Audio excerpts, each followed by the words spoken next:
When you think about your vortex, at this point in your evolution, could you say that what's in your vortex is the starting point?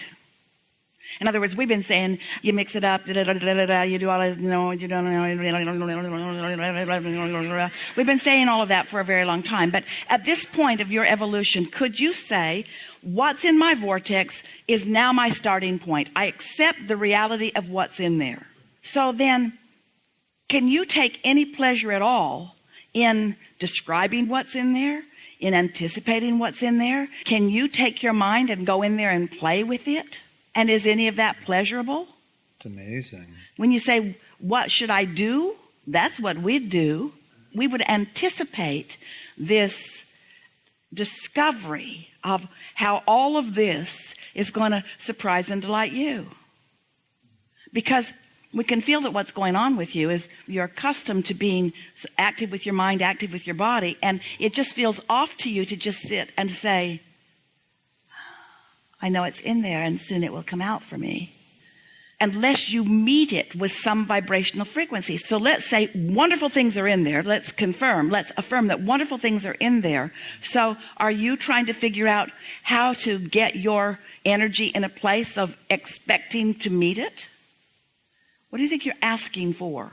I think I'm trying to get my mind around how amazingly awesome it is, like the epicness of what's in there. I was thinking the other day when I got into a really good state, I was journaling and I thought, I got a glimpse, there's way more in there than I realized there is in there. And that felt sort of intense, like, wow, how do you wrap your head around that? But I think you're saying you don't have to. Just tiptoe your way into it, one ready to be ready at a time. Well, what's happening here, sometimes in earlier conversations, group consensus questions have been more oriented into this physical world and how do I get more money and how do I find a partner and how do I live more happily ever after in terms of things and boats and cars and money and all things wanted. We're not just talking about the tangible things, but relationship things and things of interest. Now we've taken the conversation so deep into how creation really happens, into vibration and into the vortex and into emotions and into acknowledging what you're doing, that now creation is starting to feel a little nebulous. And so let's combine the two. Let's acknowledge that life has caused you to put a whole lot of what you want to call maybe future manifestations in your vortex, and future manifestations in terms of them being manifested. But they're not future manifestations in terms of them being really juicy, meaty things that you might think about. But let's just acknowledge that it's all in there. Now let's put ourselves, meaning you all, in the receiving mode where you're beginning to discover what's in it. Now let's apply the conversation. If a tree falls in the forest and there's no one there to hear it, did it really fall? So if you're not in the receiving mode to receive what's in there, does any of it really exist? And we say, technically no, because until you translate it into something meaningful. And so what we want to say to you is that you're getting yourself primed or ready or just interested in receiving some of what's in there so that the idea is appealing to you. In the same way that you want the manifestation, you also want to be ready for this part of the manifestation, ready for this part of the manifestation. And so in your happiness, that's when those ideas begin to flow. Do you acknowledge that your inner being knows your readiness for things? So what kinds of things, if you had to guess, what kind of things do you think are in your vortex? With all that you've lived, in other words, just give us a handful of ideas of what you think might be in there. Tangible, real things. Whatever you think. Yeah. What do you think's in there? Beach house on the north shore of Kauai with great friends visiting, great dancing as much as we want, great cruises, great times with friends, great sex. So you acknowledge that it's in there, and as you're talking about it, now, if you take any piece of that and acknowledge it a little bit, it can become a really pleasurable thought as it fills out in your mind, yes? You can begin to receive visualization about it, which could be pleasurable. Is visualization pleasurable? Or do you ever stay there long enough to allow it to be pleasurable? I love imagination. Yeah. And so Manifestation is way over here, and visualization, let's say, is way over here. After visualization, what comes next? What pleasurable things? The beach house, where is it? North Shore of Kauai. You own it? I will. Well, we're asking, is that the manifestation that you're talking about? You own it. It's a place that you be. So it's not a manifestation that's come to fruition yet, but it's something that brings pleasure in the process. And what kinds of things are you planning on doing once you have that? Swimming. All the things you've been doing here this week, is that what you're saying to us? All the things that you've been doing. In other words, all those manifestations are not over there. They're right here. And in fact, can you think of anything that's over there that you didn't do this week? Swim. Just because the water's too cold. But it's the same thing as the feeling of here, yeah.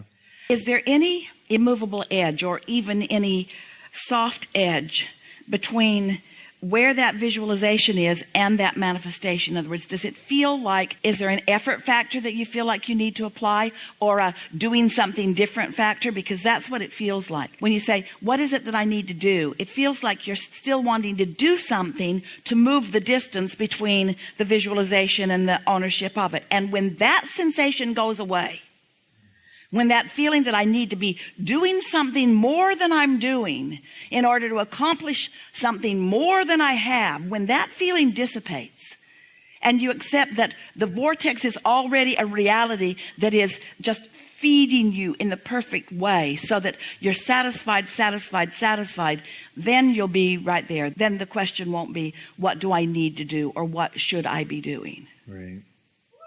It makes sense. Like I said at the beginning of this, just at the beginning of this cruise, I was getting something that I've never had before, which is, I do accept my vortex is there. I do know it's awesome and amazing, but I was actually palpably feeling the intensity of it, the amazingness of it. Let's offer some conversation to cause this vortex to take on a more real place in your vibration. So it's a vibration, yeah, Abraham, blah, blah, blah, blah, blah. And it's potential in terms of manifestation. Yeah, it's potential. I'm kind of tired of potential. How do I get the money out of the vortex and into the bank? I want more tangible, which means I want more of my personal response to it. I want to feel more about that. And I accept that I can't wait until it manifests, and then that's the first feeling that I have about it. So I want to feel more about what's in my vortex. So we're going to define your vortex in very real terms to you. The house on the North Shore of Kauai is not in your vortex. It isn't in there. It's not like a little thing that you're going to add water on and then it isn't like that. The known, precise, perfect thought path to it is in your vortex. The thought path. Now, how do we know that? Because that desire over here, under the guardianship and the tender care of your inner being and source who adore you and who believe in your desire, have focused with clarity, absent of resistance. And the law of attraction has gathered the cooperative components that will show up over here, the vibrational version of them over here. But because there is no satisfaction in your inner being going, abracadabra, there it is. There's no satisfaction in that. You think there would be. There is no satisfaction in that.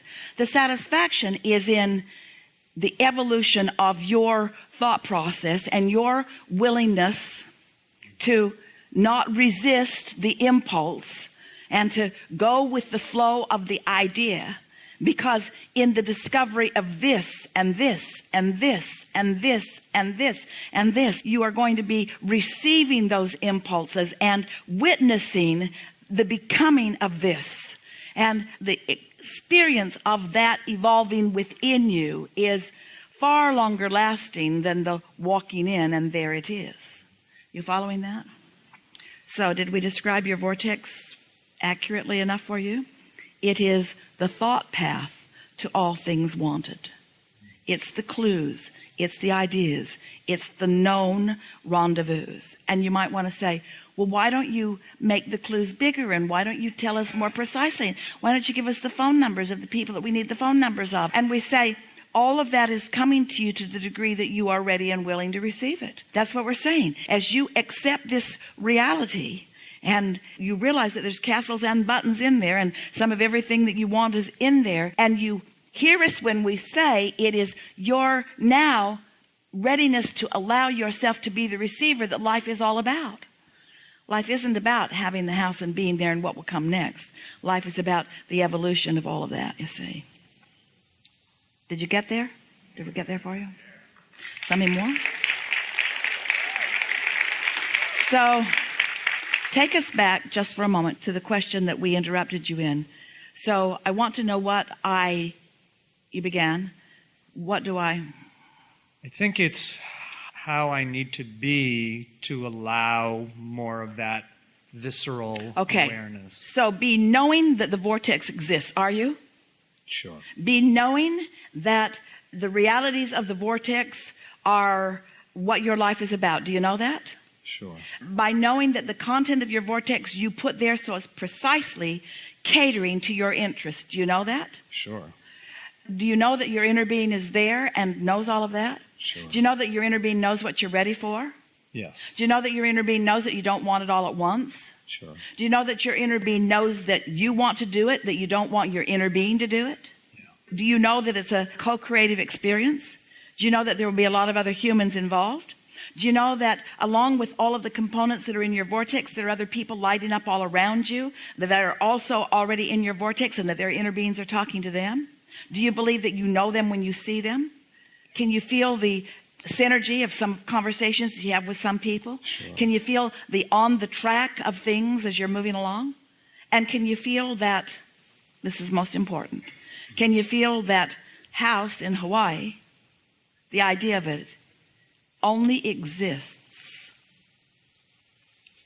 so that you will discover the components that you've already put there that are in the vortex. Because most humans think, I got to get there. And we want you to understand, you already got there. And now in the witnessing it becoming, that's what the real fun is. That's what the real fun is. It's the self-witnessing of alignment. It's the self-discovery of what alignment is. It's the visceral feeling of feeling the leverage of the energy that creates worlds. It's that invincible feeling that is within you. It's that knowing that you can feel pouring from you as you're having a conversation with someone. It's the vitality that is radiating from you endlessly when you're enjoying the songs on the dance floor. In other words, it's this moment to moment to moment to moment to moment to moment allowance of your vortex to be translated into the things. It's the translation process that the satisfaction of life is all about, not the end result. And that's why we say you are creators, and it's about the creating, not about the creation. Yeah, really good.